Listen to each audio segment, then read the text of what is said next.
Well, I think asking a printer why he's chosen which method to use would be like asking a painter why he chose oil over watercolor. One of the things we do as craftsmen is try and use the process that best suits the product that we're trying to produce. But having said that, I think as an artist, we try and always use the techniques that bring us the most fulfillment and most gratification.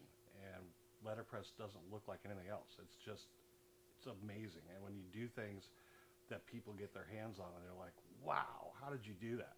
And then they come in and see that you did it on a machine built in 1932. It just blows their mind. And every day we blow people's minds. Okay. You have anything you want to add to that, Bruce?